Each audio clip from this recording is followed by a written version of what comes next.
in Negotiable Instrument Act 1881 with latest amendments and judgments. முதலில் மாற்றுமுறை ஆவண சட்டம் அப்படின்னு நம்ம அதை தமிழ்ல பார்த்துட்டு இருக்கோம்.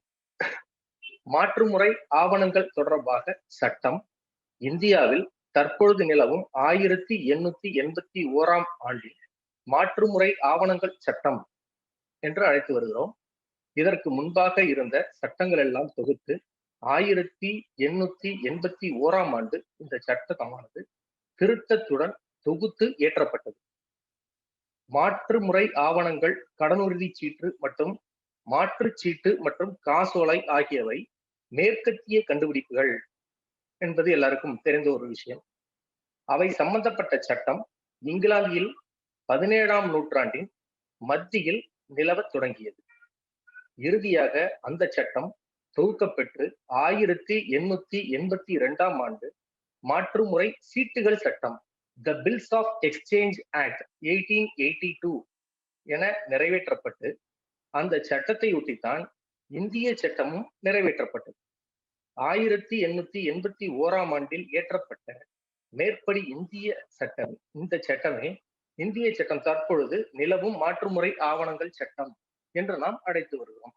இந்த மாற்றுமுறை ஆவண சட்டம் அப்படின்பது 1 முதல் 148 பிரிவுகள் வரை அடங்கியுள்ள ஒரு சட்டமாகும். இந்த சட்டமானது 9/12/1881 ஆண்டில் கொடுக்கப்பட்டு அது என்று முதல் கமென்ஸ் பண்ணது அப்படின்னா 1/3/1882 முதல் நடைமுறைக்கு வரப்பட்டது. இந்த சட்டத்தில் பல்வேறு விதமான திருத்தங்கள் ஏற்படப்பட்டுள்ளது. 1991 ஆண்டு, 2002 ஆண்டு, 2015 ஆண்டு, இறுதியாக 2018 ஆண்டு வரை பல்வேறு விதமான சட்ட திருத்தங்கள் வரப்பட்டிருக்கிறது. இதிலே 2002 ஆண்டு மொத்தம் 5 புதிய சட்டப்பிரிவுகள் திருத்தத்துடன் வரப்பட்டது. அதாவது 142 வரை தான் சட்டங்கள் ஏற்கனவே பிரிவுகள் இருந்தது. 2002 ஆண்டு சட்ட திருத்தத்தில் தான் 143 முதல் 147 வரை உள்ள பிரிவுகள் திருத்தத்துடன் வரப்பட்டது. அது 6/2/2003 ஆண்டிலிருந்து அது நடைமுறைக்கு வரப்பட்டது. அதன் பின்னர் 2015 ஆண்டு ஒரு சட்ட திருத்தம், அதன் பின்னர் 2018 ஆண்டு ஒரு சட்ட திருத்தம் ஏற்படப்பட்டது. அந்த சட்ட திருத்தமானது 2/8/2018 தேதி புறப்பட்டிருந்து 1/9/2018 தேதியிலிருந்து நடைமுறைக்கு வரப்பட்டது. இந்த சட்டத்தில 2 புதிய திருத்தங்களுடன் புதிய சட்டங்களும் வரப்பட்டிருந்தது. 2018 ஆண்டுல 143A அப்படின்னு ஒரு பிரிவும் 148 அப்படின்னு ஒரு பிரிவும் தீர்க்கப்பட்டிருந்தது. புதிதாக, அதாவது 1/9/2018 தேதியிலிருந்து அது நடைமுறைக்கு வரப்பட்டது. பொதுவா இந்த சட்டமானது ஆரம்ப காலத்தில் ஒரு சிவில் சட்டமாக மட்டுமே பாவிக்கப்பட்டிருந்தது. நாளடைவில் இது கிரிமினல் சட்ட நிலைகளுக்கும் மாறப்பட்டிருந்தது. இதனுடைய அடித்தளம், இதனுடைய காரணம் என்ன, எதுக்காக அந்த சட்டம் உருவாக்கப்பட்டது அப்படின்னா, அது சொல்லுவாங்க ஆப்ஜெக்ட்ஸ் அப்படின்னு சொல்லும் பொழுது, to regulate the growing business, trade, commerce and industrial activities. 2, to promote greater vigilance in financial matters. 3, to safeguard the faith of creditors in drawer of the cheques. அதாவது ஒரு பண பரிவர்த்தனை தொடர்புடைய விஷயங்களுக்கு அதனை ஒழுங்குமுறைப்படுத்துவதற்காகவும், வியாபாரம், வர்த்தகம் மற்றும் தொழிற்சாலை இது மாதிரி நிறுவனங்களுக்கு அதனுடைய செயல்பாடுகளுக்காக இந்த சட்டமானது அடிப்படையாக ஒரு பாதுகாப்பு அம்சம் கொண்ட ஒரு சட்டமாக இன்று வரை கருதப்பட்டு வருகிறது. முதலில் நெகோஷியபிள் இன்ஸ்ட்ருமெண்ட் அப்படின்னா, முதல்ல இன்ஸ்ட்ருமெண்ட் அப்படின்னா என்ன அப்படின்னு பார்க்கணும். அப்படின்னா, இன்ஸ்ட்ருமெண்ட்னு சொல்றதுக்கு மொத்தம் 6 விதமான பாயிண்ட் சொல்றாங்க. ஒண்ணு, இன்ஸ்ட்ருமெண்ட் அப்படிங்கிறது அது எழுத்துப்பூர்வமாக இருக்க வேண்டும், ரிட்டன் இன்ஸ்ட்ருமெண்ட். அடுத்தது, sign by the maker or drawer of the instrument. அந்த இன்ஸ்ட்ருமெண்ட் எழுதப்பட்டிருக்கணும், அதில் கையொப்பம் செய்யப்பட்டிருக்கணும். யார் வழங்குகிறார், யாரால் வழங்கப்படுகிறது அப்படிங்கிற அந்த நபர் கையெழுத்து செய்யப்பட்டிருக்கு. 3, that contains an unconditional promise or order to pay அப்படின்னு சொன்னா நிபந்தனைகள் இன்றி செலுத்தப்படக்கூடிய ஒன்றாக இருக்கணும். நிபந்தனைகள் இன்றி செலுத்தப்பட வேண்டிய ஒன்று அப்படின்னு சொல்லணும் அப்படின்னா, ஒண்ணு, சாதாரண நம்ம இந்திய நாட்டில் இருக்கக்கூடிய கரன்சியில பார்த்தா ஐ ப்ராமிஸ் டு பே அப்படின்னு சொல்லியிருப்பாங்க. ஐ ப்ராமிஸ் டு பே அப்படிங்கும் போது உறுதியளித்து கொடுக்கக்கூடிய ஒரு விஷயம் அப்படிங்கிறது தான் the contain unconditional promise or order to pay. அடுத்தது, an exact sum of money, குறிப்பாக இவ்வளவு தொகை அப்படிங்கிறது நிர்ணயம் செய்யப்பட்டு அதில் குறிப்பிடப்பட்டிருக்கணும். 5, on order, demand or at exact future time, எதிர்காலத்தில் அதனை ஆர்டர் டு டிமாண்ட் அதை எடுத்துக்கலாம் அப்படிங்கிறத சொல்லலாம். அடுத்தது, to a specific person or order to its bearer, குறிப்பாக அந்த ஒரு நபருக்கோ அல்லது அவர் சொல்லக்கூடிய நபருக்கோ அது வழங்கப்படுவதாக கொடுக்கப்படணும் அப்படிங்கிறது தான் இந்த இன்ஸ்ட்ருமெண்ட் அப்படிங்கிறத பத்தி சொல்லியிருக்கோம். செக் அப்படின்னா என்ன அப்படின்னா, பிரிவு 6 மாற்றுமுறை ஆவணங்கள் சட்டம் பிரிவு 6ல செக் அப்படின்னா என்னங்கிறத சொல்லியிருக்காங்க. இன்னைக்கு நம்மளுடைய டாபிக்ல சொல்லியிருக்கிறது என்ன அப்படின்னா, கிரிமினல் ட்ரையல் இன் நெகோசியபிள் இன்ஸ்ட்ருமெண்ட் ஆக்ட் அப்படிங்கிறத சொல்லும் பொழுது, கிரிமினல் ட்ரையல் அப்படிங்கும் பொழுது செக் அப்படிங்கிறது மட்டும்தான் வரும். ஈவன் இந்த நெகோசியபிள் இன்ஸ்ட்ருமெண்ட்ல ப்ராமிசரி நோட் இதெல்லாம் வந்தாலும் இன்னைக்கு நம்ம பார்க்கக்கூடியது செக் சம்பந்தப்பட்ட குற்றவியல் நீதிமன்றங்களில் நடக்கக்கூடிய வழக்குகளும் அதன் பற்றிய தொடர்பு விஷயங்களை பார்க்க போகிறோம். இதுல நிபந்தனைகள் இருக்கு. செக் அப்படின்னா என்ன அப்படின்னா, cheque should B returned unpaid. ஆக்சுவலா இப்போ ஒருத்தங்களுக்கு ஒரு காசோலை கொடுக்கப்படுகிறது, அந்த காசோலையில் தொகை குறிப்பிடப்பட்டிருக்கிறது, அந்த தொகை திருப்பி பணமாக மாறணும் அப்படிங்கிறது ஒரு காரணத்துக்காக வழங்கக்கூடியது. அப்படின்னா என்னென்ன காரணங்களுக்காக திருப்பப்படுது, அதன் எந்த காரணத்தினால அந்த வழக்கை நம்ம தாக்கல் செய்ய முடியும் அப்படின்னா, cheque should be return unpaid, பணமாகாமல் திரும்பணும். செக் பிரசன்ட், அது அதே மாதிரி cheque presented within 3 months or during valid period which one is earlier.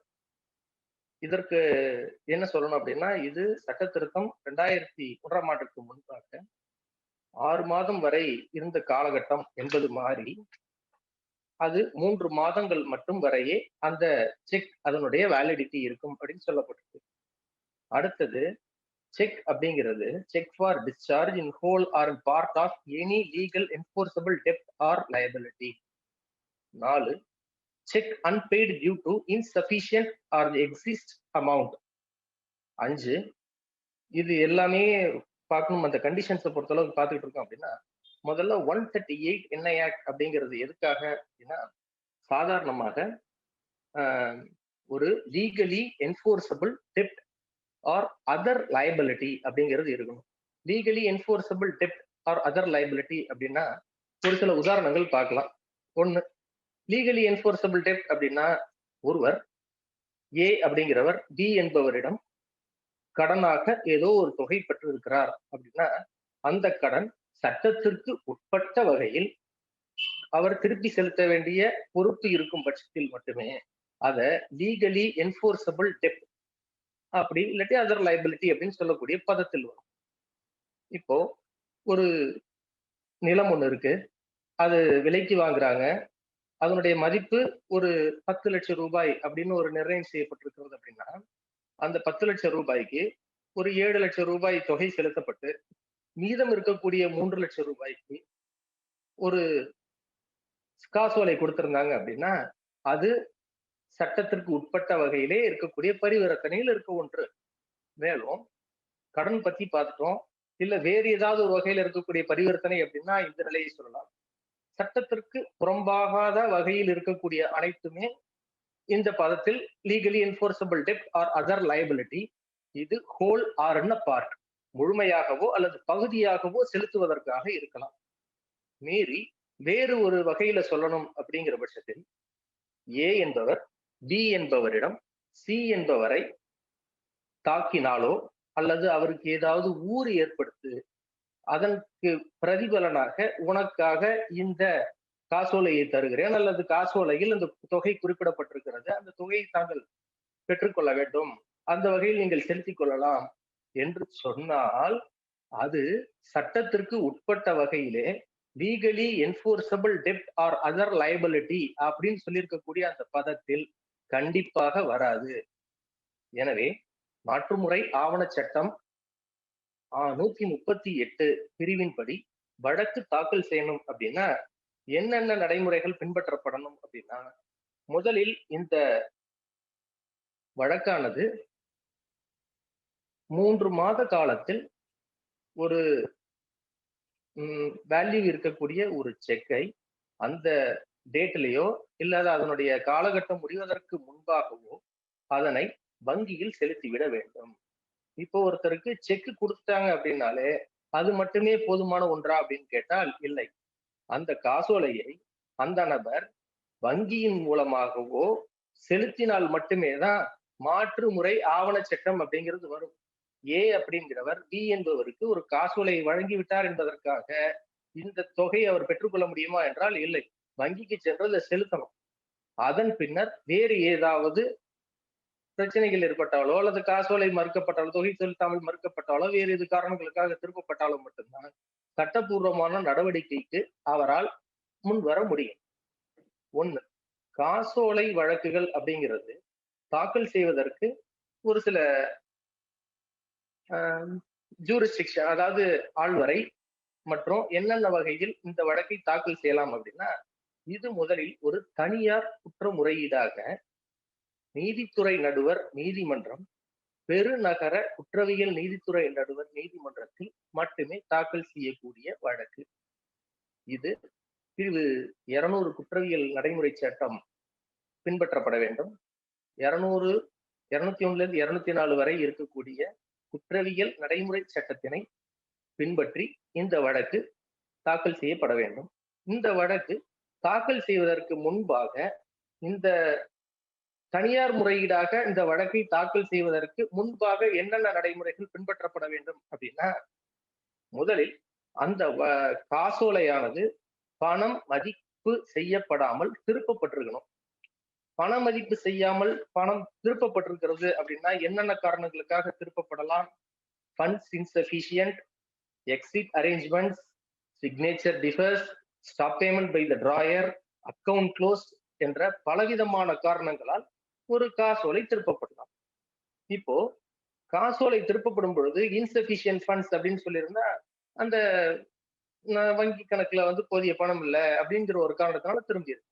அடுத்தது ஸ்டாப் பேமெண்ட் அப்படின்னா, இந்த ஸ்டாப் பேமெண்ட் அப்படிங்கிற ஒரு காரணத்தினால் அந்த காசோலை திருப்பப்பட்டிருக்கிறது அப்படின்னா, மாற்றுமுறை ஆவண சட்ட பிரிவு 138 கீழ் வழக்கு தாக்கல் செய்ய முடியுமா என்றால் கண்டிப்பாக முடியும். அதுதான் 2015 வால்யூம் 11 SCC பக்கம் 776, 2015 volume 11 SCC page 776, HMT watches limited versus MA Abitha and others, அந்த வழக்கு ஸ்டாப் பேமெண்ட் அப்படின்னு, stop payment by the drawer அப்படிங்கிற ஒரு காரணத்தினால் காசோலை திருப்பப்பட்டாலும் அது கண்டிப்பாக 138 NI ஆக்ட் படி ஒரு வழக்காக தாக்கல் செய்ய முடியும் அப்படிங்கிறத சொல்லியிருந்தாங்க.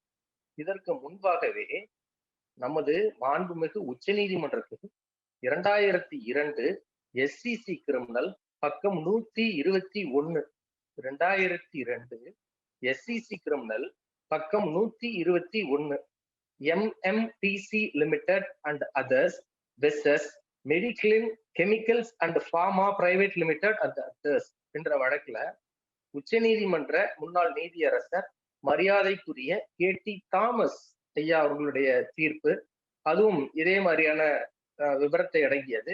அது நமது சென்னை ஜார்ஜ் டவுன் நீதிமன்றத்திலிருந்து அதனுடைய அப்பீலா போய் அதில் முடிவு செய்யப்பட்ட வழக்கு.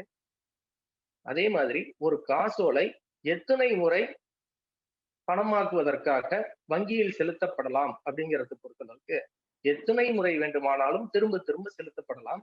ஆனால் அந்த குறிப்பிட்ட அந்த இன்ஸ்ட்ருமெண்ட்டுக்கு இருக்கக்கூடிய அந்த வேலிட் பீரியடுக்குள்ள எத்தனை முறை வேண்டுமானாலும் அதை பணமாக்குவதற்காக வங்கியில் திரும்ப செலுத்தலாம். இதுதான் 2013 2 SEC criminal 2013 volume 2 SEC criminal பக்கம் 458. 2013 2 SEC கிரிமினல் பக்கம் 458. உச்ச நீதிமன்றத்தினுடைய முழு அமர்வு நீதிமன்றத்தினால் MSR Leathers versus S Palaniappan and another, MSR Leathers versus Palaniappan and another என்ற வழக்கில் ஒரு காசோலையை எத்தனை முறை வேண்டுமானாலும் மீண்டும் மீண்டும் வசூலுக்கு தாக்கல் செய்யலாம் அப்படிங்கிறத பற்றி சொல்லப்பட்டிருந்த வழக்கு.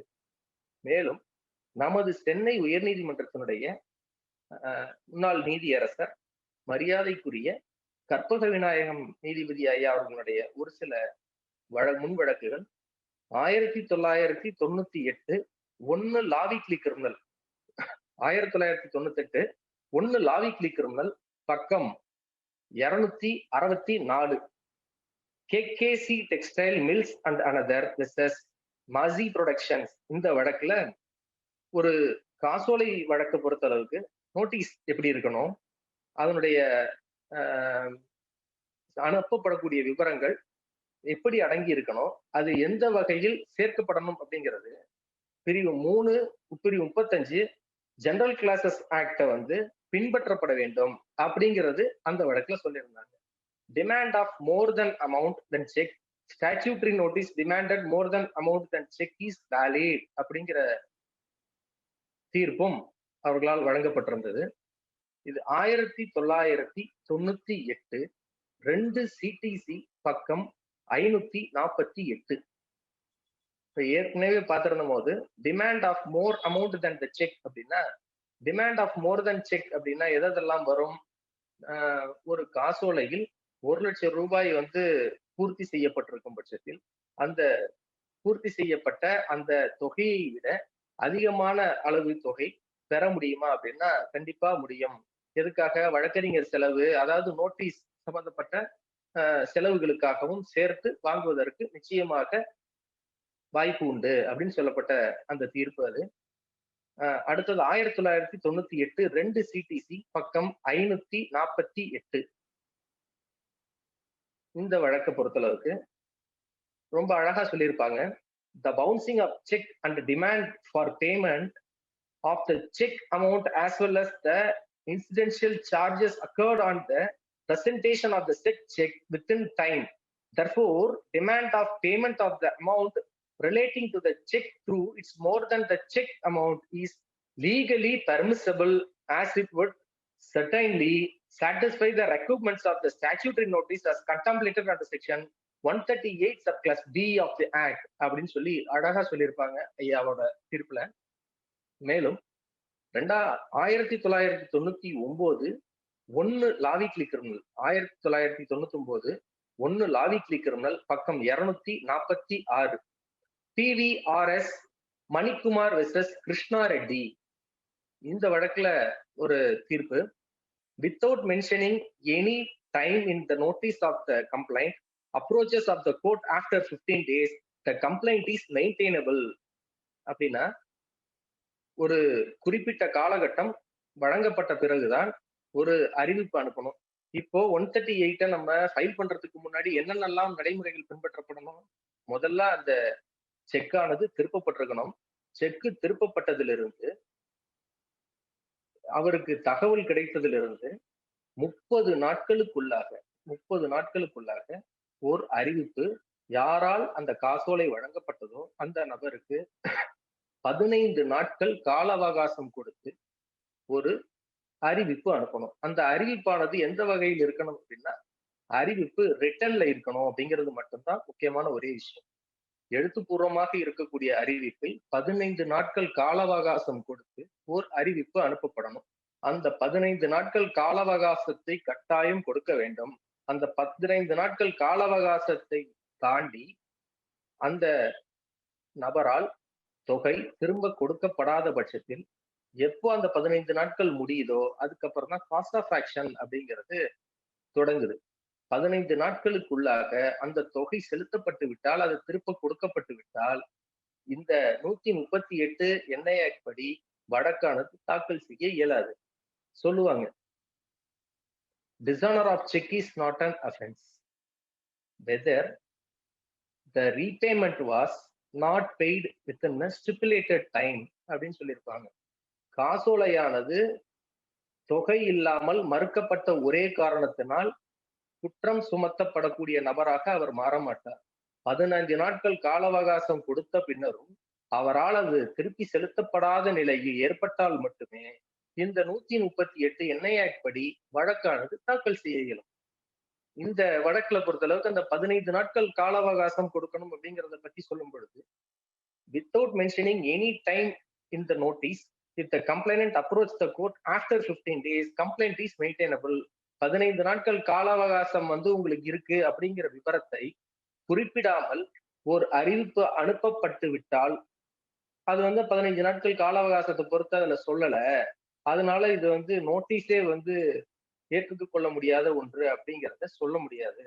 15 நாட்களுக்கு பிறகு அந்த வழக்கை அவர் தாக்கல் செய்தார் அப்படின்னா அந்த வழக்கு ஏற்றுக்கொள்ளக்கூடிய ஒரு வழக்கு தான். புகார்தாரருக்கு அந்த காரணத்தினால் அந்த வழக்கை தள்ளுபடி செய்துவிட முடியாது அப்படின்னு சொல்லியிருக்கிற அந்த தீர்ப்பு. வழக்கு தாக்கல் செய்வதற்கு முன்பாக நோட்டீஸ் அனுப்பணும் அப்படின்னா 30 நாட்கள் கால அவகாசம் ரிட்டர்ன் ஆனதுல இருந்து 30 நாட்களுக்குள்ள பீரியட் இருக்கு. அந்த 30 நாட்களுக்குள் ஓர் வழக்கறிஞர் அறிவிப்பு யாரால் வழங்கப்பட்டதோ அவருக்கு சேர்க்கப்படணும். அந்த 15 நாட்கள் அதுக்கப்புறம் 15 நாட்கள் அவருக்கு கால அவகாசம் கொடுக்கணும். 15 நாட்களுக்கு பிறகு வழக்கு மூலமானது எழப்படும். அடுத்தது நோட்டீஸ் அப்படின்னா எந்தெந்த வகையில இருக்கணும் அப்படின்னா, ஃபர்ஸ்ட் ஜெனரல் கிளாஸஸ் ஆக்ட்ல சொல்லப்பட்ட விதிகளை பின்பற்றி இருப்பது மட்டுமே தான் ஒரு சரியான வழக்கு அறிவிப்பு அனுப்பப்படணும். அதுதான் ஏற்கக்கூடிய அறிவிப்பு அப்படின்னு சொல்லுவாங்க. இது 2001 SCC கிரிமினல் பக்கம் 1163. 2001 SCC கிரிமினல் பக்கம் 1163. Dalmia cement limited versus Galaxy traders and agencies. இந்த வழக்கு இதுல என்ன சொல்லியிருப்பாங்க? To constitute an offense under section 138 of NI Act, the complainant is obliged to prove his incredence with the inducement of the receipt of the notice by the accused under class B of 138. On giving the notice which makes an offense, but the receipt of the notice, the triad which gives the cause of action to the complainant to file the complaint within a statutory period. இது சொல்லியிருக்கும் பொழுது இதுல என்ன சொல்லியிருக்காங்க? என்னென்ன விவரங்களுக்காக, என்னென்ன காரணத்துக்காக காசோலை கொடுக்கப்பட்டது, என்ன காரணத்தினால் மறுக்கப்பட்டது ஆகிய அனைத்து விவரங்களையும் அடக்கி 15 நாட்கள் கால அவகாசம் கொடுத்து வழங்கப்பட வேண்டிய ஒரு அறிவிப்பு தான் சரியான அறிவிப்புன்னு சொல்லியிருக்கிற போது, இந்த அறிவிப்பு அனுப்பிய பிறகு அந்த அறிவிப்பு கிடைக்க பெறக்கூடிய வகைகளை பார்க்கணும். அப்படின்னா ஒரு அறிவிப்பை பெற்றுக்கொண்டாங்க அப்படின்னு சொன்னா ஒன்றும் பிரச்சனையே இல்லை, ஆட்டோமேட்டிக்கா அது சர்வ் ஆயிருச்சுன்னு சொல்லுவாங்க. இன்கேஸ் அந்த ஒரு இடத்துக்கு அனுப்புறோம், அந்த இடத்துல நோட்டீஸ் சர்வ் ஆகுறது அப்படின்னா அந்த பர்சனுக்காக வேற யாராவது பெற்றுக்கொண்டால் அதுல எந்த ஒரு பிரச்சனையும் இல்லை. அதுவே அந்த நோட்டீஸை நம்ம அனுப்பும் பொழுது அந்த இடத்துல no such addressee, door locked, shop lock அப்படிங்கிற மாதிரியான காரண குறிப்புடன் நம் அனுப்பப்பட்ட அந்த வழக்கறிஞர் அறிவிப்பானது திருப்பி அனுப்பப்பட்டு விட்டது என்ற காரணம் அப்படின்னு வந்துருச்சு அப்படின்னா 15 நாட்கள் கால அவகாசத்தை வழங்கி 30 நாட்களுக்குள் தெரிவிக்கப்பட வேண்டிய அந்த ஒரு அறிவிப்பு யாருக்கு அனுப்பணுமோ அவருக்கு அது கிடைக்கப்பெறல, அவருக்கு எனக்கு தெரியாது அப்படிங்கிற ஒரு ஸ்டாண்ட் எடுத்து வாதிட முடியுமா அப்படின்னா அது முடியாது. 1996 7 SCC 1996 volume 7 SCC page 523 Madhya Pradesh state versus Haral Lal and others. இந்த வழக்குல no such addressee, door locked, shop lock, endorsement also sufficient service அப்படின்னு அந்த முன் தீர்ப்புல சொல்லப்பட்டிருந்தது. அடுத்தது left without instruction, refused, unclaimed, இது மாதிரியான காரணங்களால் ஒரு நோட்டீஸ் திருப்பி அனுப்பப்படுது அப்படின்னா அது சஃபிஷியன்டான சர்வீஸ் அப்படின்னு கேட்டா அதுவும் சஃபிஷியன்டான சர்வீஸ் தான், சரியான சர்வீஸ் தான் அப்படிங்கிறத 2019 1 Madras law journal criminal, 2019 volume 1 Madras law journal criminal பக்கம் 104 ஸ்ரீ சக்ரா காம்படர்ஸ் விட்டர்ஸ் விஜயகுமார் அந்த வழக்குல notice to sent by the register post return as addressee left, address not available to receive the notice, it can be presumed that the notice was issued to the correct address of the accused. என்ன சொல்றாங்க, addressee left அப்படின்னா இவருக்கு தெரிந்த முகவரி அதுதான், அந்த முகவரிக்கு அவர் அனுப்பிட்டார் அப்படிங்கும் போது அதுவும் ஏற்றுக்கொள்ளக்கூடிய ஒரு சர்வீஸ் தான். நோட்டீஸை பொறுத்தளவுக்கு ப்ராப்பரா தான் சர்வ் ஆயிருக்கும் அப்படிங்கிற ஒரு அனுமானம் அந்த நிலையில ஏற்படும் அப்படிங்கிறது தான் அந்த ஒரு வழக்கு. அடுத்தது இந்த நோட்டீஸ் அப்படிங்கிறது எத்தனை முறை அனுப்பலாம் அப்படின்னா, பல முறை ஒரு வழக்கறிஞர் அறிவிப்பு ஒரே செயல் குறித்து அனுப்பலாமா அப்படின்னா அனுப்பலாம். ஆனால் காஸ் ஆஃப் ஆக்ஷன் எப்ப ஆரம்பிக்குது அப்படிங்கிறது முக்கியம். ஃபர்ஸ்ட் ஒரு செக் ஒருத்தங்க பிரசன்ட் பண்றாங்க, பிரசன்ட் பண்ணி அது டிசானர் ஆகுது, டிசானர் ஆனதுக்கு பிறகு ஒரு வழக்கறிஞர் அறிவிப்பு அனுப்புறாங்க, மீண்டும் அது டிசானர் ஆகுது, அனுப்புனதுக்கு அப்புறம் திரும்ப ரீகலெக்ட் பண்றதுக்காக சொல்லி இருந்த போது திரும்ப நம்ம கலெக்ஷனுக்கு போடுறாங்க அப்படின்னா திரும்பவும் அது டிசானர் ஆயிருச்சு அப்படின்னா திரும்ப ஒரு நோட்டீஸ் அனுப்புறாங்க. அப்படிங்கும் போது மல்டிபுலரா நோட்டீஸ் போகுது.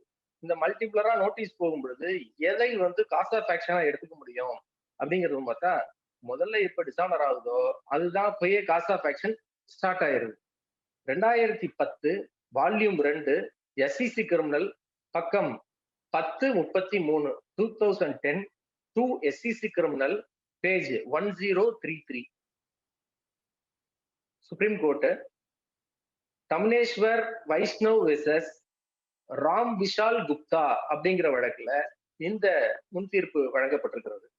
அடுத்தது இந்த 138 பிரிவின் கீழ் ஒரு வழக்கை எவ்வாறு தாக்கல் செய்து எதிர்கொள்ளணும் அப்படின்னா, முதல்ல to discharge the legally enforceable டெப்ட் or other liability whole or in a part, சட்டப்பூர்வமான மறுபலனுடைய திருப்பி செலுத்தக்கூடிய வகையில் இருக்கக்கூடிய தொகை முழுமையாகவோ அல்லது பகுதியாகவோ இருக்கலாம்.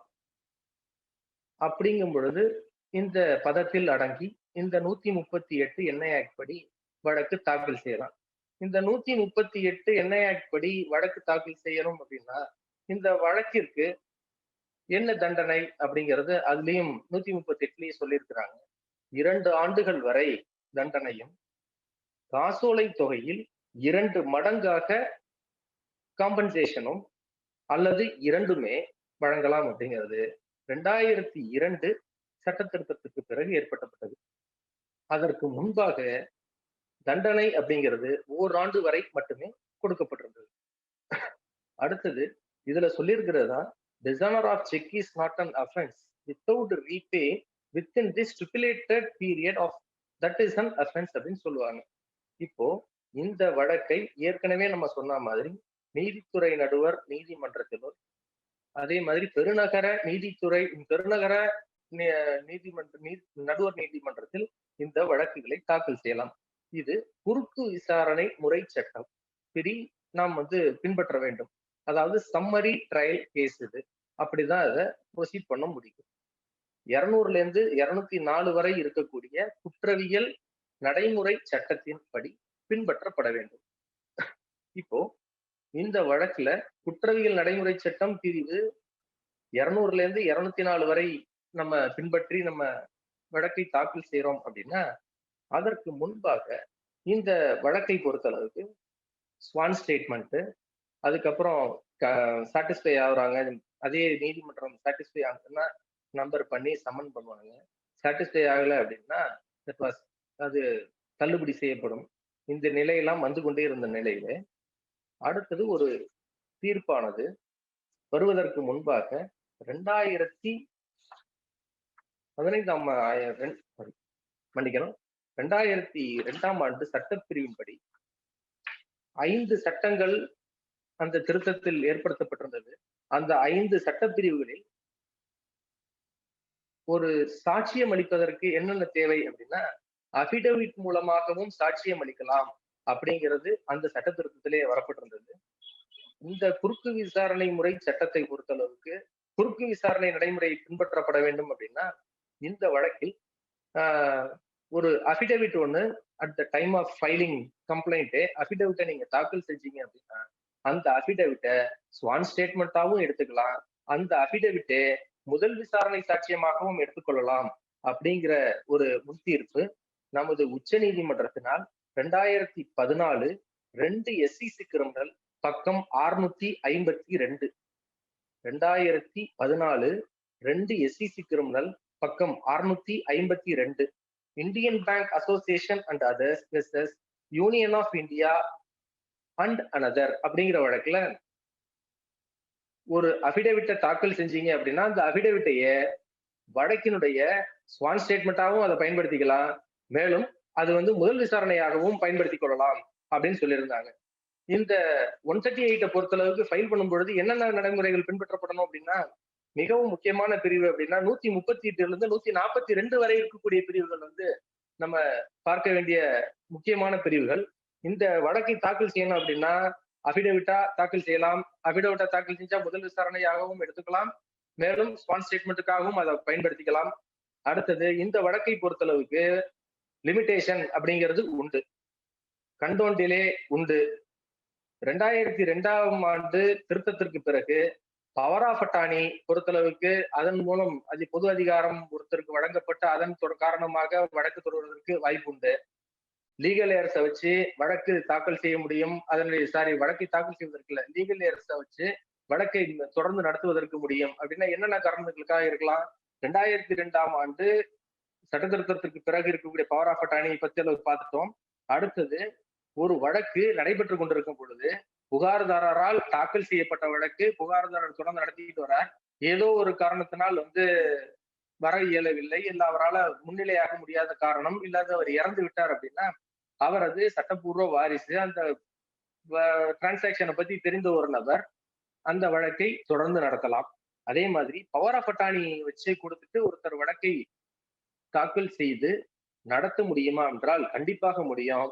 இந்த பவர் ஆஃப் அட்டார்னியை பொறுத்தளவுக்கு முடியும். அவங்க ஒரு பவர் வந்து யார் ஒருத்தர் ஏஜென்ட்டுக்கு ஒருத்தர் கொடுத்திருக்கிறாரோ அந்த ஏஜென்ட்டை வச்சு அந்த கேஸை கண்டினியூவா ப்ராசிக்யூட் பண்ண முடியும். இந்த ப்ராசிக்யூட் பண்ணிட்டு இருக்கிறவங்க சீஃப் எக்ஸாமினேஷன் அந்த வழக்கை பத்தி சொல்லணும் அப்படின்னா அந்த ஒரு நேரத்தில் மட்டும் அவர் அந்த சாட்சியம் அளிப்பதற்காக அந்த நீதிமன்றத்திற்கு வந்து சாட்சியம் அளித்தாலே போதுமான ஒண்ணு. இந்த பவர் ஆஃப் அட்டார்னி பத்தி நமக்கு வந்திருக்கக்கூடிய ஒரு செலிப்ரேட்டட் ஜட்ஜ்மெண்ட் அப்படின்னு சொன்னா 2014 11 SEC பக்கம் 790 2014 11 SEC பக்கம் 790 AC Narayanan versus state of Maharashtra and another power of attorney பொறுத்தளவுக்கு இருக்கக்கூடிய ஒரு செலிப்ரேட்டட் ஜட்ஜ்மெண்ட். அடுத்தது ஜூரிஸ்டிக்ஷன் லிமிடேஷன் பார்த்துட்டோம், கண்டோன் டிலே இருக்குங்கிறத பார்த்துட்டோம். லிமிடேஷனை பொறுத்தளவுக்கு வந்து 30 நாட்களுக்குள்ள நம்ம அறிவிப்பு அனுப்பியிருக்கணும். அறிவிப்பு அனுப்பினதுல இருந்து 15 நாட்கள் கால அவகாசம் கொடுத்திருக்கணும். 15 நாட்கள் கால அவகாசத்திற்கு பிறகு 30 நாட்களுக்குள்ளாக ஒரு வழக்கு தனியார் முறையீடாக அந்த நீதிமன்றத்தில் தாக்கல் செய்யணும். இப்போ நீதிமன்றத்தில் தாக்கல் செய்யணும் அப்படின்னா அதுக்கு ஜூரிஸ்டிக்ஷன் இருக்கணும். எந்த இடத்துல அந்த வழக்கை தாக்கல் செய்ய முடியும் அப்படின்னா முன்பு 1997 7 SEC பக்கம் 590 மாண்புமிகு உச்ச நீதிமன்ற மரியாதைக்குரிய நீதியரசர் KT தாமஸ் ஐயா அவர்களுடைய தீர்ப்பு பாஸ்கரன் வழக்குன்னு ரொம்ப பிரபலமான வழக்கு. இந்த வழக்குல வந்து ஏகப்பட்ட கைட்லைன் சொல்லியிருப்பாங்க, ஜூரிஸ்டிக்ஷன் பத்தி சொல்லியிருப்பாங்க. வழக்கறிஞர் அறிவிப்பு அனுப்பப்பட்ட இடமே வந்து ஒரு ஜூரிஸ்டிக்ஷன்ல வரும் அப்படிங்கிற மாதிரி விவரங்கள்லாம் அடங்கிய ஒரு தீர்ப்பு.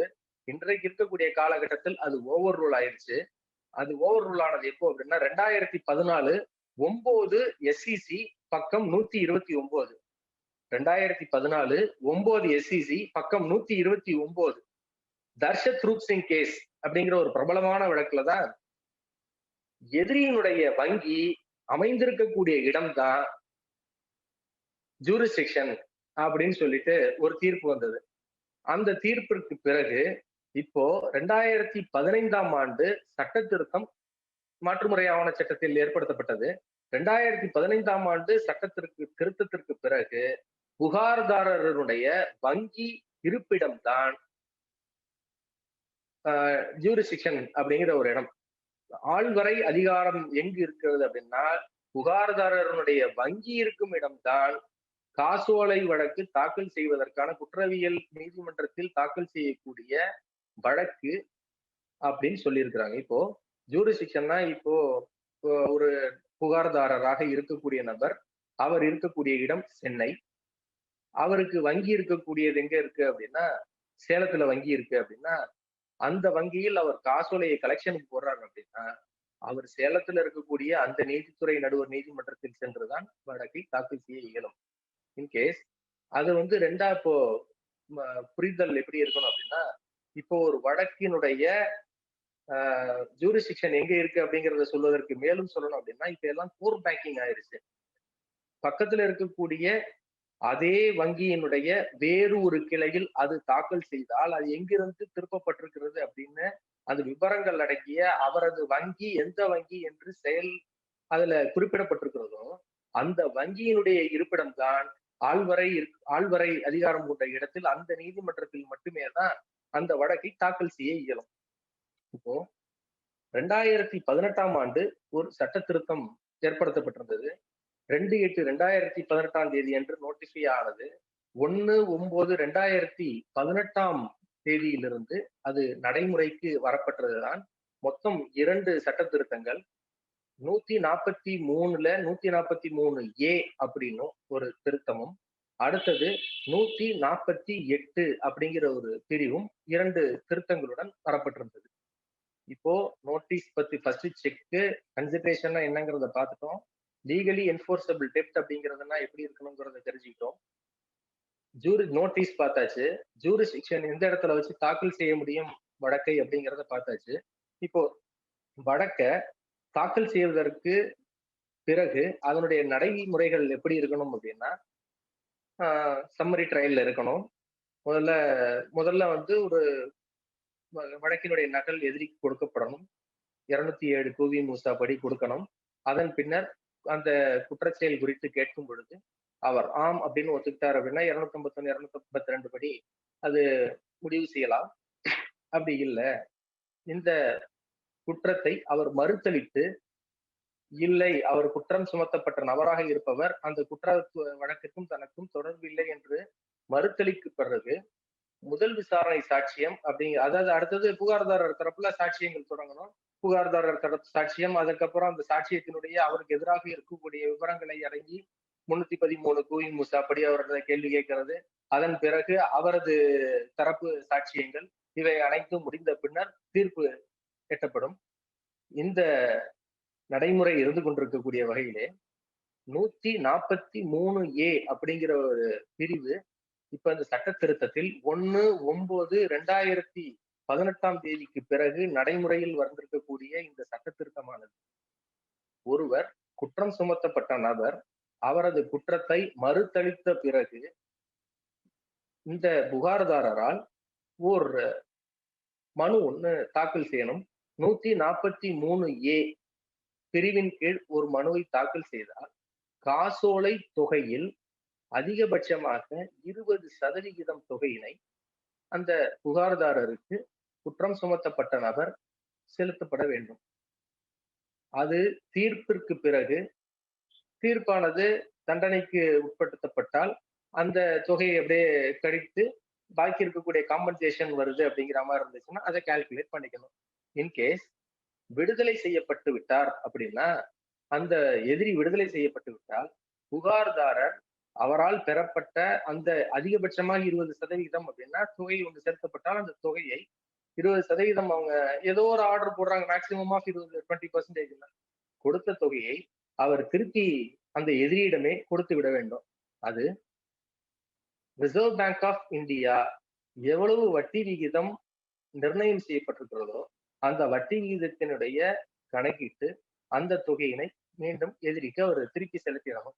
இந்த 143A பிரிவின் கீழ் ஓர் மனுவை தாக்கல் செய்து அதிலிருந்து நீதிமன்றத்தினால் ஒரு உத்தரவு பிறப்பிக்கப்பட்டிருக்கிறது அப்படின்னா அதிகபட்சமாக 60 நாட்களுக்குள் அதை செலுத்திவிட வேண்டும். அது இல்லை அப்படின்னா மேலும் ஒரு 30 நாட்கள் கால நீட்டிப்பு வழங்கப்படுகிறது. சரி, இப்போ ஒரு தொகையை செலுத்திடுறாங்க. செலுத்தப்பட்டதுக்கு பிறகு திருப்பி அந்த தொகையை திருப்பி வாங்குறதுக்கு முடியுமா அப்படின்னா கண்டிப்பா முடியும். அது 421 குற்றவியல் நடைமுறை சட்டத்தை பின்பற்றி அந்த தொகையை வசூலித்துக் கொள்ளலாம் அப்படின்னு அந்த சட்ட திருத்தத்திலேயே சொல்லப்பட்டிருக்கிறது. அடுத்தது 148 பிரிவு 148 பொறுத்தளவுக்கு now empowered all appellant court for the appeal against the conviction under section 138 to direct the appellant to deposit minimum 20% of fine or compensation award in addition of the interim compensation. அதாவது மேல்முறையீட்டிலும் இந்த 148 பிரிவின்படி மேல்முறையீட்டிலையும் அந்த 20% compensation அப்படிங்கிறத கேட்டிருக்கலாம், பண்ணிடலாம் அப்படிங்கிற வழக்கு. இப்போ இந்த 143A அப்படிங்கிற பிரிவானது ப்ராஸ்பெக்டிவ் எஃபெக்டா ரெட்ராஸ்பெக்டிவ் எஃபெக்டா அப்படிங்கிறத பார்க்கணும் அப்படின்னா இது ப்ராஸ்பெக்டிவ் எஃபெக்ட். அதற்கு 2020 வால்யூம் 2 லா வீக்லி கிரிமினல் பக்கம் 443, 2020 வால்யூம் 2 லா வீக்லி கிரிமினல் பக்கம் 443 ஜிஜே ராஜா வெர்சஸ் தேஜ்ராஜ் சுர்ணா சுப்ரீம் கோர்ட் ஜட்ஜ்மெண்ட். அது இந்த தீர்ப்புல 1/9/2018 பிறகு இந்த நடைமுறைக்கு வரப்பட்டிருக்கிற சட்டமாக இருக்கிறதுனால் இது 1/9/2018 பிறகு மட்டுமே இது எஃபெக்ட்ல இருக்கு. சோ இது ப்ராஸ்பெக்டிவ் எஃபெக்ட் கிடையாது, இது ஒரு ரெட்ராஸ்பெக்டிவ் எஃபெக்ட் அப்படின்னு சொல்ல இந்த தீர்ப்பு. மேலும் நமது சென்னை உயர்நீதிமன்றத்தில் இந்த ரெட்ராஸ்பெக்டிவ் எஃபெக்ட் ப்ராஸ்பெக்டிவ் எஃபெக்டை பொறுத்தளவுக்கு என்னென்னலாம் நடைமுறைகள் இருக்கு அப்படிங்கிறதுக்கு விவரங்களை குறிப்பிட்டோம். மேலும் 143A பிரிவின்படி ஒரு ருசிகரமான ஒரு வழக்கு 2020 2 Madras weekly notes criminal DCC பக்கம் 114, 2020 2 Madras weekly notes criminal DCC பக்கம் 114 மரியாதைக்குரிய நீதியரசர் ஆனந்த வெங்கடேஷ் ஐயா அவர்களுடைய தீர்ப்பு. LGR enterprises versus T Anbazhagan, LGR enterprises versus T Anbazhagan அப்படிங்கிற வழக்குல ரொம்ப அழகா சொல்லியிருக்கிறாங்க. Section 143A provision empowers the trial court to direct the interim compensation to complainant not exceeding 20% of the check amount. Section applicable retrospectively, that is amicably to all pending cases in reason by the given apex court Surinder Singh Dishwal in respect of 148 appealed provisions. Interpretation to be given into the provisions, otherwise it will be defeat very purpose of amendment to be beneficial legislation அப்படிங்கிறத சொல்லிட்டு GJ ராஜா வழக்கிற்கு முன்பாக ஒரு சின்ன ஒரு குழப்பம் ஏற்பட்டிருந்தது. அதுக்கப்புறம் GJ ராஜா கேஸ்ல தான் இது ரெட்ராஸ்பெக்டிவ் எஃபெக்டா ப்ராஸ்பெக்டிவ் எஃபெக்டா அப்படிங்கிற அந்த ஒரு குழப்பம் தீர்ந்த பிறகும் அடுத்தது ஒரு சில டைரக்ஷன்ஸ் பத்தி சொல்றாங்க. Direction to pay interim compensation, manner in which the provision to be put into operation, court trying the offense under section 138 may or drawer of the check to pay interim compensation to the complainant. நல்ல வார்த்தையை கவனிக்கணும். Court trying offense under section 138 may order drawer of check to pay interim compensation to complainant. Use word may makes it clear discretion is vested with the trial court to direct the interim compensation. Power of the court under section 143, therefore the trial court need not direct the payment of the interim compensation in all cases. Trial court need not direct the payment of interim compensation in all cases. Such direction to be given only on the legislature intentionally not use the word shall, as it have been prevented accused even in genuine cases from the defeating without paying 20% as interim compensation. Legislature intentionally not use the word shall, as it would have prevented accused even in genuine cases from the defending without the paying 20% as interim compensation, and would have been affected fundamental right of the accused to defend himself in criminal case. Will though use the word may, therefore cannot be read as shall. So ஒரு தெளிவான காரணங்களுடன், இந்த காரணத்தினால எனக்கு அந்த 20% அதிகபட்சமாக வழங்க வேண்டிய compensation எனக்கு கொடுக்கணும் அப்படிங்கிற அந்த ஒரு மனுவில் முழு விவரங்கள் அதுல அப்படிங்கிற சொல்லியிருக்கிறது அந்த வழக்கு. அடுத்தது தாக்கல் செய்யக்கூடிய வழக்குகள் அப்படிங்கிறத பொறுத்தளவுக்கு எது மாதிரியான வழக்கு, என்னென்ன முறைகள்ல இருக்கக்கூடிய வழக்குகளாக இருக்கலாம் அப்படின்னா, புகார் ஒண்ணு தாக்கல் செய்யறாங்க அப்படின்னா அந்த புகார் எந்த வகையில் இருக்கணும், முதல்ல அது எழுத்து வடிவில் எழுதப்பட்டிருக்கணும். புகார் அப்படிங்கிறது டிஃபெக்ட்ஸ் இன் கம்ப்ளைண்ட் அப்படின்னா என்னென்ன விதமான குறைகள் இருக்கலாம் அப்படின்னா, கம்ப்ளைண்ட்ல புகார்தாரனுடைய கையெழுத்தே இல்லாம இருக்கு அப்படின்னா இந்த புகார் ஏற்றுக்கொள்ளக்கூடிய ஒரு புகாரா? புகார் ஒண்ணு தாக்கல் செய்யறாங்க, புகார் தாக்கல் செஞ்ச புகாரில் அந்த புகார்தாரனுடைய கையொப்பம் இல்லாத பட்சத்தில், புகார்தாரனுடைய கையொப்பம் இல்லாத பட்சத்தில் அந்த புகார் ஏற்றுக்கொள்ளக்கூடிய ஒரு புகாரா அப்படிங்கிற ஒரு குழப்பமான ஒரு சூழல் இருந்தது. இந்த குழப்பத்தை தெளிவுபடுத்தியது 2012 3 Madras weekly notes criminal DCC பக்கம் 134 மாண்புமிகு இந்திய உச்ச நீதிமன்றத்தினால் வழங்கப்பட்ட தீர்ப்பு. 2012 3 Madras weekly notes criminal DCC பக்கம் 134 Inder Kumar Patodia versus Reliance industries limited. இந்த வழக்குல 142 section under section 142 requires that complainant under section 138 of the act without signature is maintainable when such complaint is verified by the complainant and the process is issued by the magistrate after due verification. அப்படின்னு defect complaint பொறுத்தவரை defect of complaints அப்படின்னு சொல்லி ஒரு சில காரணங்களால் இது புகாரே தள்ளுபடி செய்யக்கூடிய நிலையில் போகுது அப்படின்னா, கையெழுத்து இல்லாத ஒரு காரணத்தினால மட்டும் தள்ளுபடி பண்ணிட முடியாது. அதை அந்த நீதிமன்ற முழு ஆய்வு உட்பட்டு அது சரி பண்ணி வெரிஃபை பண்ணதுக்கு அப்புறம் அந்த புகாரை ஏற்றுக்கொள்ளலாம் அப்படின்னு சொல்லப்பட்டிருந்தது.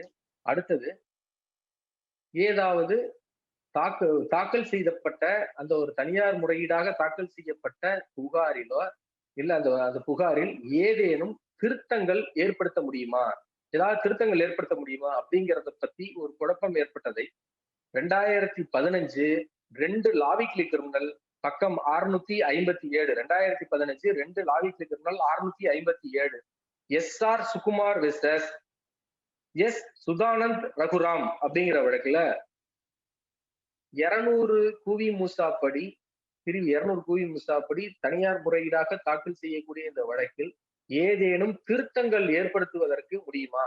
ஏன்னா திருத்தங்கள் அப்படின்னா முழுமையா மெட்டீரியலையோ இல்ல பேஸான ஒரு விஷயம், இது மிக முக்கியமான ஒரு விவரமோ அதை திருத்துவதற்கு அனுமதி கிடையாது. ஆனா இரு தரப்பையும் கேட்டு மெட்டீரியல் ஆல்டரேஷன் இல்லாம வேற ஏதாவது மினிமமா இருக்கக்கூடிய ஒரு சிறு பிழைகளை மட்டும் திருத்தங்கள் செய்து கொள்ளலாம் அப்படின்னு சொன்ன அந்த வழக்கு 2015 2 லாவிக்லி கிரிமினல் பக்கம் 657 எஸ்ஆர் சுகுமார் வெர்சஸ் சுதானந்த் ரகுராம் அப்படிங்கிற வழக்குல amendment of complaint, if the amendment is sought to made relates the simple infirmity which is curable by means of formal amendment and allowing such the amendment no prejudice could be caused to the other side, notwithstanding fact of their that there is no entering of the provisions in the court. The entering such the amendment, court may permit such amendment to made on contrary of the amendment sought to be made in the complaint does not relate either to curable infirmity or the same cannot be corroborated with the formal amendments. அடுத்தது, நம்ம 138 NI act படி ஒரு வழக்கை நடத்திக்கிட்டு இருக்காங்க, ஒரு புகார்தாரர் தரப்புல ஒரு வழக்கு நடத்திக்கிட்டு இருக்காங்க அப்படின்னா முதல் விசாரணை செய்யப்பட்டவுடன் குறுக்கு விசாரணை செய்யப்படணும் எதிரி தரப்புல. குறுக்கு விசாரணை செய்வதற்காக காலதாமதத்தை ஏற்படுத்தி அதன் காரணமா வழக்கு விரைவில் முடியாம, ஏன்னா இதே சுருக்குமுறை விசாரணைகள் நடைபெற வேண்டிய ஒரு வழக்கு, எஸ்டிசி அஃபென்ஸ். இந்த வழக்கானது காலம் கடத்தும் வகையிலே முதல் விசாரணை செய்யப்பட்ட பிறகு குறுக்கு விசாரணை செய்வதற்காக காலதாமதம் ஏற்பட்டு கொண்டே இருக்கிறது. இந்த காரணத்தினால் வழக்கு நீண்ட நாளா போயிட்டு இருக்கும் அப்படின்னா, அதை கொஞ்சம் நெருக்கி சீக்கிரம் நம்ம கேஸ் முடிக்கலாம் அப்படின்னா, அதற்கு ஒரு அருமையான தீர்ப்பு வந்திருக்கிறது. மாண்புமிகு இந்திய உச்ச நீதிமன்றத்தினால் 2015 2 எஸ்இசி கிரிமினல் பக்கம் 226, 2015 2 எஸ்இசி கிரிமினல் பக்கம் 226, Vinodkumar versus state of Punjab, Vinodkumar versus state of Punjab. இந்த வழக்கு ஒரு பிசி ஆக்ட்ல இருக்கக்கூடிய பிசி ஆக்ட் பத்தின ஒரு வழக்கு. இந்த வழக்குல எல்லா குற்றவியல் நடைமுறையில், அதாவது குற்ற வழக்குகளை பொறுத்தளவுக்கு இதுல அவங்க சொல்லியிருக்கக்கூடிய கைட்லைன்ஸ் ஃபாலோ பண்ணணும்னு சொல்லியிருக்காங்க. இன்னைய வரைக்கும் 311 புவி மூசா படி ஒரு மனுவை தாக்கல் செய்து, இல்ல நம்ம இன்னொரு நாளைக்கு பண்ணிக்கலாம் அப்படிங்கிறது இன்னைக்கு இருக்கக்கூடிய காலகட்டத்தில் அது ஏற்கக்கூடிய ஒன்று அல்ல. முதல் விசாரணை செய்தால் அன்னைக்கே விசாரிக்கணும். இல்ல குறுக்கு விசாரணை பண்றதுக்கு ஒரு அட்ஜென்மெண்ட் பெட்டிஷன் கொடுக்கறதோ, இல்ல 311 கொடுத்து நான் இல்லைங்க நான் இன்னொரு நாள் விசாரிக்கணும்னு ஒரு டெஃபர் பெட்டிஷன் கொடுத்தாலோ, அது உடனே அதுக்காக நாள் கிடக்குமா அப்படின்னா கிடையாது. அடுத்த ஒண்ணு அன்னைக்கு விசாரிக்கணும், அப்படி இல்லாட்டி அடுத்த நாளாவது கட்டாயம் குறுக்கு விசாரணை செய்யப்படணும் அப்படிங்கிற ஒரு அற்புதமான தீர்ப்பு. இது புகார்தாரருக்காக நீதிமன்றங்களில் வழக்குகளில் ஆஜராகக்கூடிய வழக்கறிஞர் அனைவர்களுக்கும் இது ஒரு வரப்பிரசாதமான ஒரு முன் தீர்ப்பு. இந்த தீர்ப்பினை கையில வச்சுக்கிட்டோம் அப்படின்னாலே ஓரளவுக்கு நம்ம விரைவா வழக்கை முடிப்பதற்கு என்னென்ன வழிகள் இருக்கும் அப்படிங்கிறது அந்த தீர்ப்பிலே முழுமையா சொல்லப்பட்டிருக்கும். மேலும் 138 என்ஐ ஆக்ட் அப்படின்னா என்ன அப்படிங்கிறத இந்த ஒரே ஒரு தீர்ப்பு மட்டும் நம்ம படிச்சால் போதுமான ஒண்ணு. 138 பொறுத்தளவுக்கு எப்படி இந்த கிரிமினல் கோர்ட்ல நடத்தணும் அப்படிங்கிறதுக்கான ஒரு அற்புதமான வழக்கு தான் ரெங்கப்பா வெர்சஸ் ஸ்ரீமோகன்.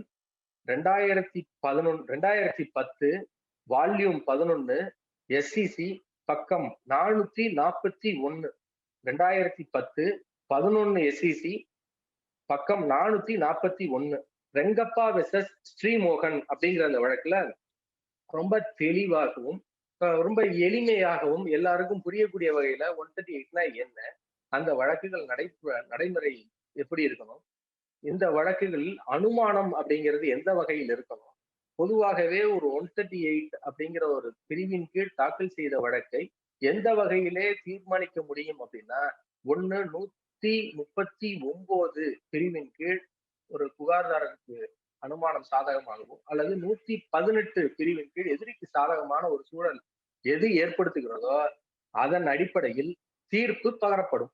அதுதான் ஜெனரல்.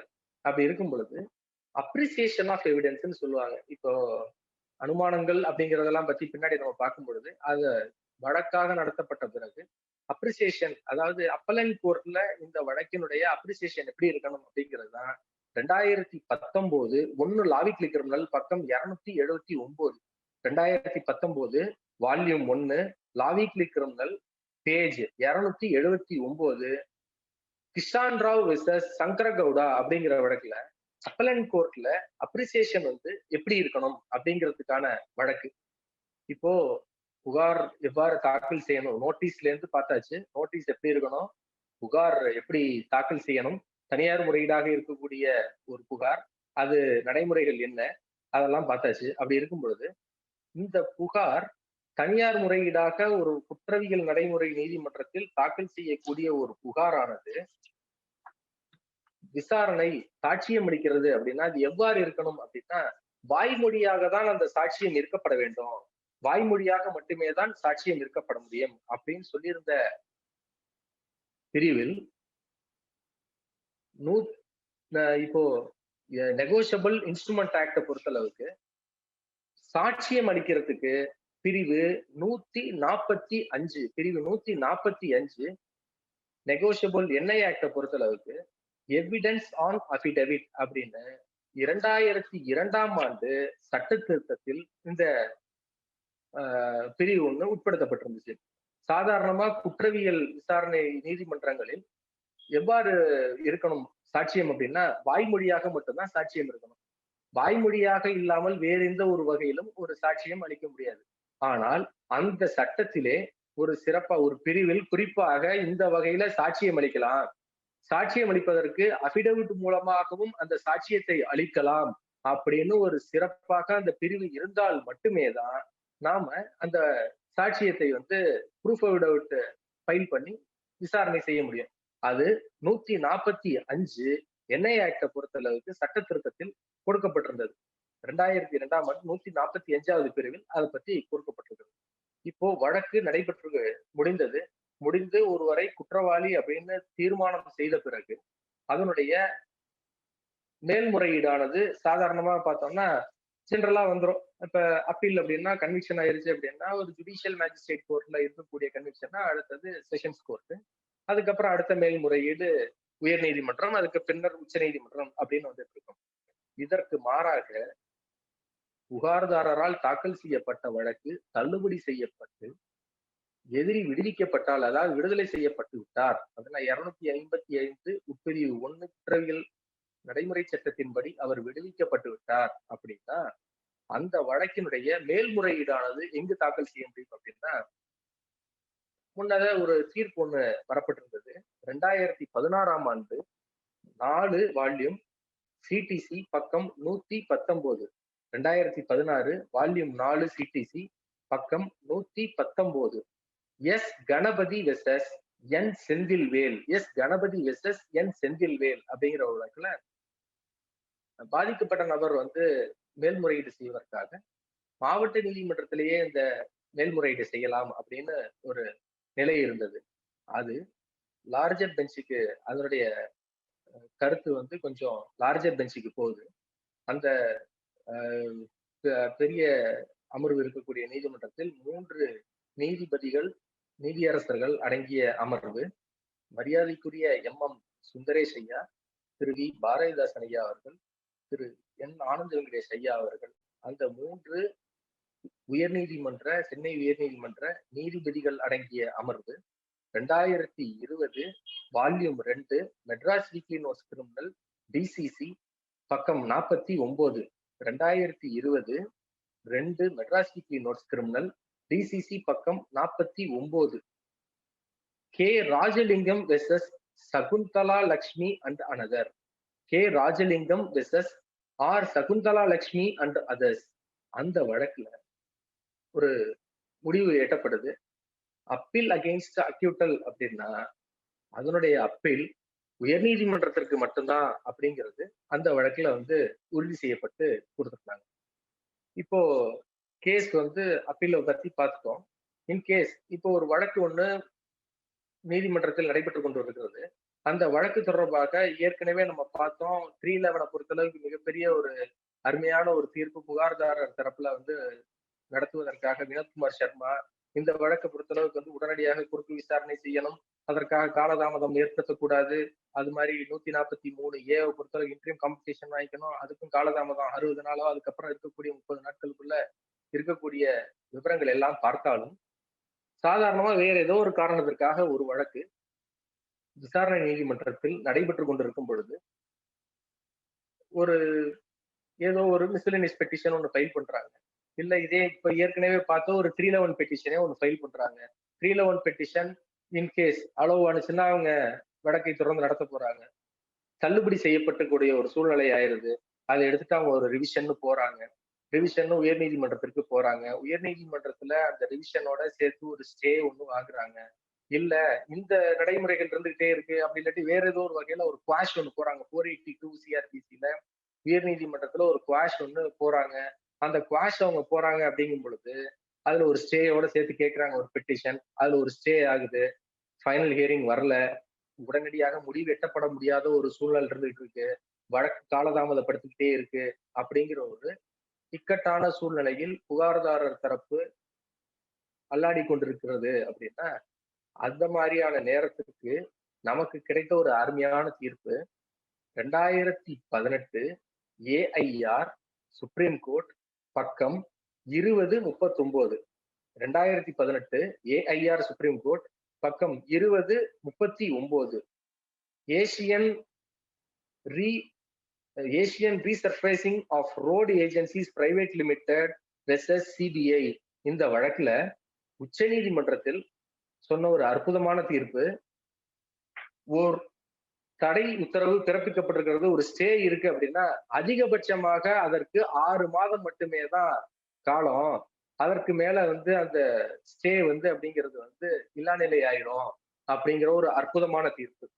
அடுத்தது, இப்போ எந்தெந்த வகையில இது மாதிரி வழக்கு காலதாமதப்பட்டு இருக்கும் அப்படின்னு ஏற்கனவே பார்த்தோம். இப்போ ஏதாவது ஸ்டே ஒன்று ஆயிருச்சு, இல்ல காலதாமதம் ஏற்பட்டுக்கிட்டே இருக்கு அப்படிங்கிறதுக்கு மற்றொரு காரணம் என்ன வரும் அப்படின்னா, எதிரி நீதிமன்றத்திற்கு ஒழுங்கா ஆஜராகாமலோ, இல்ல அவர் வேற எங்கேயும் தலைமறைவாயிட்டாரோ, எங்கேயோ அவரால் நீதிமன்றத்திற்கு வர இயலாத ஒரு சூழ்நிலை, ஒரு பிடிக்கட்டளை பிறப்பிக்கப்படுகிறது நீதிமன்றத்தினால். அந்த பிடிக்கட்டளை தொடர்பாக பலவிதமான முயற்சிகள் எடுக்க வேண்டிய வேலை யாருக்கு இருக்கு அப்படின்னா புகார்தாரருக்கு மட்டும்தான் இருக்கு. ஏன்னா இது ஒரு தனியார் முறையீடு. அப்படி இருக்கும் பொழுது பல்வேறு விதமான ஸ்டெப்ஸ் எடுத்துட்டு இருப்பாங்க. அக்யூஸ்ட வாரண்ட் எக்ஸிக்யூட் பண்றதுக்கு அந்த ஜூரிஸ்டிக்ஷன்ல இருக்கக்கூடிய போலீஸ் ஸ்டேஷனுக்கு போலீஸ் மூலியமா நாங்க அரெஸ்ட் பண்ணணும், அதை எக்ஸிக்யூட் பண்றதுக்கு வேணும்னு சொல்லி ப்ராசஸ் எல்லாம் கட்டிக்கிட்டே இருப்போம்.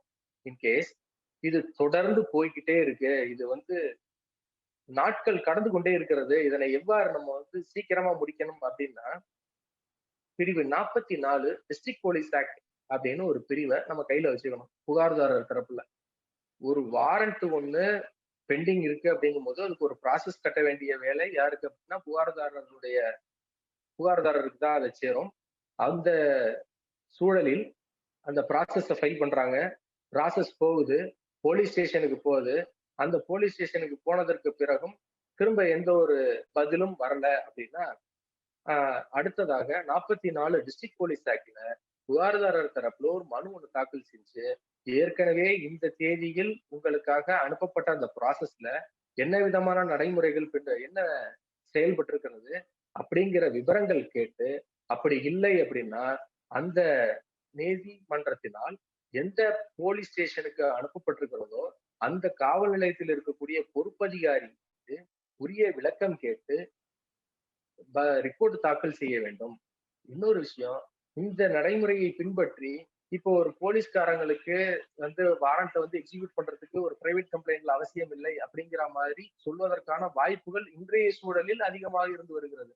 ஏன்னா எங்களுடைய வாரண்டையே நாங்களால எக்ஸிக்யூட் பண்ண முடியல அப்படின்னு சாதாரண போலீஸ் சொல்லிட்டு இருக்கிற நேரத்துல இந்த வாரண்ட்டை எக்ஸிக்யூட் பண்றதுக்கு அவங்களால் கொஞ்சம் காலதாமதம் ஏற்படுத்தப்பட்டு இருக்கிறது, இதனால் வழக்கு தேக்க நிலையில சென்று கொண்டிருக்கிறது அப்படின்னு ஒரு நிலை இருந்துச்சுன்னா 44 டிஸ்ட்ரிக்ட் போலீஸ் ஆக்ட்ல ஒரு மனு ஒன்று தாக்கல் செய்யலாம். தாக்கல் செஞ்சு விளக்கம் கேட்டு அதன் அடிப்படையில கொஞ்சம் நெருக்கடி ஏற்பட்டுச்சுன்னா விரைவாக அந்த வாரண்ட் பெண்டிங்கா இருக்கிறது ரீகால் ஆகிறதுக்கு நிறைய வாய்ப்புகள் இருக்கும். இந்த 44 டிஸ்ட்ரிக்ட் போலீஸ் ஆக்டை பொறுத்தளவுக்கு எந்த வருடத்திலிருந்து எல்லாருக்கும் பிரபலமாக தெரிய வந்துச்சு அப்படின்னா, இது ஒரு லேண்ட்மார்க் ஜட்ஜ்மெண்ட், ஒரு celebrated judgment. 2015 2 law weekly criminal 2015 volume 2 law weekly criminal பக்கம் 320 ரிப்போர்ட் ஆன judgment, the superintendent of police Tiruvannamalai versus the judicial magistrate Cheyyar அப்படிங்கிற வழக்குல மாண்புமிகு நீதியரசர் ஐயா PN பிரகாஷ் ஐயா அவர்களுடைய தீர்ப்பு. இந்த தீர்ப்புக்கு பிறகுதான் இந்த 44 டிஸ்ட்ரிக்ட் போலீஸ் ஆக்ட் அப்படிங்கிறது ஒண்ணு இருக்கு அப்படிங்கிறது பிரபலமாக தெரிய வந்துச்சு அப்படின்னு சொல்லலாம். அடுத்தது லிமிடேஷன். இப்போ சாதாரணமா இந்த லிமிடேஷன் பீரியட் லாப்ஸ் ஆயிருது. 30 நாட்களுக்குள்ள தாக்கல் செய்ய வேண்டிய ஒரு தனியார் குற்றமுறையீடு தாக்கல் செய்ய இயலவில்லை அப்படின்னா, மேலும் அந்த காலதாமதம் ஏற்பட்டுவதற்கான உரிய காரணத்துடன் கூடிய ஒரு அபிடவிட் 142 உட்பிரிவு B2ல அடுத்தது ஒரு மனு. என்ன காரணத்தினால் இந்த காலதாமதம் ஏற்படுத்தப்பட்டது, 30 நாட்களுக்குள் அதாவது நோட்டீஸுக்கு 15 நாட்கள் கால அவகாசம் கொடுத்த பிறகும் 30 நாட்கள் கடந்த பிறகும் அந்த காசோலையை வழக்கை தாக்கல் செய்ய இயலவில்லை அப்படிங்கும் பொழுது ஒவ்வொரு நாளுக்கும் உரிய விளக்கத்துடன் காரணத்தை தெரிவித்து இந்த 142B உட்பிரிவு 2ல ஒரு பெட்டிஷன் ஃபைல் பண்ணா அந்த டிலே கண்ட்ரோல் பண்ணிக்கலாம் அப்படிங்கிறது இந்த சட்டப்பிரிவே இருக்கு. இன்கேஸ் அதுவும் கடந்துருது அப்படின்னா சிவில் வழக்காக தாக்கல் செய்யலாம் 3 ஆண்டு காலத்துக்குள்ள. சரி, சிவில் வழக்கும் தாக்கல் செய்ய முடியாது, அதுக்கு கோர்ட் ஃபீ அதிகமாகும் அப்படின்னா, அடுத்தது என்ன செய்யலாம்? தனியார் குற்ற முறையீடாகவே பிரிவு 406, 471, 420 ஈத்தாசா பிரிவுகள் ஈத்தாசா பிரிவுகள் 406, 471, 420 ஐபிசி படி வழக்கை தாக்கல் செய்ய முடியும்.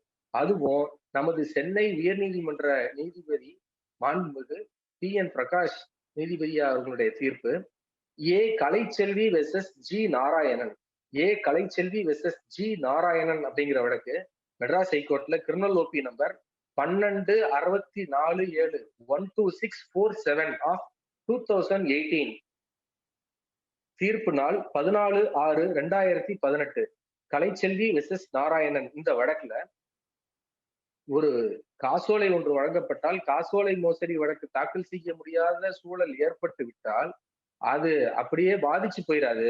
406, 471, 420 ஈத்தாசா படியும் அந்த வழக்கை தனியார் முறையீடாக தாக்கல் செய்ய இயலும் அப்படிங்கிறத பத்தி சொல்லியிருந்தாங்க. இப்போ வழக்கை தாக்கல் செய்வது புகார்தாரரால் தாக்கல் செய்யப்பட்ட வழக்கை அந்த புகார்தாரர் எவ்வாறு எதிர்கொண்டு கடந்து செல்வது அப்படிங்கிறத பத்தி பார்க்கும் பொழுது, இந்த வழக்குகளை எவ்வாறு எதிர்கொள்வது அப்படிங்கிறத பார்க்கணும் அப்படின்னா, முதலில் எதிரி தரப்பிற்காக சொல்ல வேண்டிய விஷயம் அப்படின்னா, ஒரு அறிவிப்பு, வழக்கறிஞர் அறிவிப்பு கிடைக்கப்பெற்ற உடனேயே அதற்காக பதில் அறிவிப்பு, ப்ராப்பரா நம்மளோட டிஃபென்ஸ் என்ன அப்படிங்கிறத சொல்லி அழகான ஒரு பதில் அறிவிப்பு ஒன்று கொடுக்கணும். அதே மாதிரி வழக்கு தொடர்பாக முதல் முறையாக நீதிமன்றத்தில் அந்த குற்ற வழக்கு தொடர்பாக 138 என்ஐ ஆக்ட் படி கேள்வி கேட்கும் பொழுது, முதல் தடவையாக வினாவும் பொழுதே இந்த வழக்கினுடைய விவரங்களை ஓரளவுக்கு என்னென்னலாம் சொல்ல முடியுமோ அது முதலே சொல்லிடணும். முதல்ல நோட்டீஸ்ல சொல்லணும். அடுத்தது ஃபர்ஸ்ட் கொஸ்டின்லயும் வாய்ப்பு இருந்தா சொல்லிடணும். 313ல டீட்டெயிலா அவர் எக்ஸ்பிளைன் பண்ணணும். அப்படிங்கிற எல்லா சூழல் எந்தெந்த சூழ்நிலையில நேரடியாக ஒரு எதிரிக்கும் நீதிமன்றத்திற்கும் தொடர்பு இருக்கும் அப்படின்னா, 313 ஃபர்ஸ்ட் கொஸ்டின் கேட்கும் போது தொடர்பு இருக்கும், 313 கேட்கும் போது தொடர்பு இருக்கும். இந்தந்த நேரத்தில எல்லாம் அந்த எதிரி நேரடியாக அந்த விவரங்கள் அடங்கிய சங்கதிகளை சொல்லிடணும். அடுத்தது தேவைப்படும் பட்சத்தில் குற்றவியல் நடைமுறை சட்ட பிரிவு 315 சிஆர்பிசி 315க்கு ஒரு மனுவை தாக்கல் செய்து அதன் அடிப்படையில எதிரியையும் அந்த வழக்கினுடைய சாட்சியாக விசாரிக்க முடியும். அதே மாதிரி ஒரு புகார்தாரர் குறிப்பிடப்பட்ட சாட்சிகளை தவிர வேறு யாராவது ஒரு சாட்சிகள் தேவைப்படும் பட்சத்தில் எவ்வாறு விசாரிக்கலாம் அப்படின்னா, சுருக்குமுறை விசாரணை சட்டத்தை சுருக்குமுறை நடைமுறையை பொறுத்தளவுக்கு 254 உட்பிரிவு 2 254 சப்கிளாஸ் 2 ஆஃப் சிஆர்பிசி படி ஒரு பெட்டிஷன் ஒன்று ஃபைல் பண்ணணும். அந்த மனுவில் இந்த ஒரு சாட்சியை விசாரிக்கணும் அப்படின்னா அந்த சாட்சி அந்த வழக்கிற்கு எந்த வகையில் தொடர்பு கொண்டவர், அவரால் என்ன விதமான விவரங்கள் தெரிவிக்கப்படுகிறது, இந்த வழக்கினுடைய அந்த சாட்சிக்கு அவர் மூலமாக ஏதேனும் ஆவணங்கள் ஏதேனும் குறியீடு செய்யப்பட வேண்டிய சூழல் இருந்ததனால் இந்த விவரங்கள் அடங்கிய ஒரு தெளிவான விளக்கம் அதுல கொடுக்கப்பட்டிருக்கணும். மேலும் இந்த 254 உட்பிரிவு 2 படி அந்த மனுவை தாக்கல் செய்த பிறகுதான் அடுத்தடுத்த சாட்சிகளை விசாரணை செய்யவே முடியும். மேலும் அனுமானம் அப்படிங்கிறது மிக மிக மிக முக்கியமான ஒன்று. எதிர்கொள்ள வேண்டிய நிலையிலே எதிரி தரப்பில் வழக்கை எதிர்கொள்ளணும் அப்படின்னா என்னென்ன விதத்தில் அந்த வழக்கை எதிர்கொள்ள முடியும் அப்படின்னா, ஒண்ணு ஆழ்வரை ஜூரிஸ்டிக்ஷன் எப்படி இருக்கு அப்படிங்கறத அடிப்படையில ஜூரிஸ்டிக்ஷன் பார்க்கணும். ரெண்டாவது விஷயம் லிமிடேஷன் கரெக்டா இருக்கா, லிமிடேஷன் சரியான உள் நேரத்துல வந்துட்டாங்களா அப்படிங்கிறத பார்க்கணும். நபர் குறிப்பிட்ட அந்த நபர் தொடர்பாகத்தான் தாக்கல் செய்யப்பட்டிருக்கிறதா அப்படிங்கிறத பார்க்கலாம். அடுத்தது அவரால் அனுப்பப்பட்ட அந்த அறிவிப்பு அதுல ஏதாவது பிழை உடையதாக இருக்கிறதா அப்படிங்கிறத பார்க்கணும். இதெல்லாம் டெக்னிக்கல் ஆஸ்பெக்ட்ல பார்க்க வேண்டிய விஷயம். ஜூரிஸ்டிக்ஷன் பார்க்கலாம், அடுத்தது லிமிடேஷன் பார்க்கணும், அடுத்தது அந்த சரியாக அந்த நபர் தானா அப்படிங்கிற விவரத்தை பார்க்கலாம், அடுத்தது அறிவிப்பு, அந்த அறிவிப்பில் ஏதேனும் பிழையுடையதாக இருக்கிறதா அப்படின்னு பார்க்கலாம். அதே மாதிரி அந்த வழக்கில் தாக்கல் செய்யப்பட்டுள்ள புகார் அதுல ஏதாவது பிழை எதுவும் இருக்கிறதா அப்படிங்கிறத முதல்ல பார்க்கணும். இப்போ அறிவிப்பை பொறுத்தளவுக்கு பார்க்கணும் அப்படின்னு பார்த்தா லிமிடேஷன் அப்படின்னு சொல்றதுக்கு முன்னாடி அறிவிப்பு பொறுத்தளவு பார்க்கணும். அறிவிப்பு எவ்வளவு நாட்களில் அனுப்படும் அப்படிங்கறத ஏற்கனவே பார்த்தோம். 30 நாட்களுக்குள் ஒரு அறிவிப்பு அனுப்பப்படணும் அப்படின்னு சொல்லி இருக்கிறத பார்த்தோம். 30 நாட்களுக்குள் அறிவிப்பு அனுப்புனா மட்டும் போதாது, வழக்கு காசோலை எந்த தேதி திருப்பப்பட்டிருக்கிறது அப்படின்ற நாளிலிருந்து 30 நாட்களுக்குள்ளாக யார் மீது வழக்கு தாக்கல் செய்ய போகிறோமோ அந்த நபருக்கு தெரிவிக்கப்பட வேண்டும். 30 நாட்களுக்குள்ள அந்த நோட்டீஸ் போய் ரீச் ஆகணும். ரெசிப்ட் ஆஃப் நோட்டீஸ் அப்படிங்கிறதா மிக முக்கியம். 2014 1 மெட்ராஸ் லா ஜேர்னல் கிரிமினல் பக்கம் 230. 2014 1 மெட்ராஸ் லா ஜேர்னல் கிரிமினல் பக்கம் 230. Kamlesh Kumar versus state of Bihar. Kamlesh Kumar versus state of Bihar. இந்த வழக்குல தான் 30 நாட்களுக்குள் அந்த அந்த அறிவிப்பானது எதிரிக்கு கிடைக்கப்பட வேண்டும். அப்படி இல்லைன்னா இந்த நோட்டீஸே செல்லா நிலையான ஒன்று அப்படிங்கறத சொல்லியிருப்பாங்க.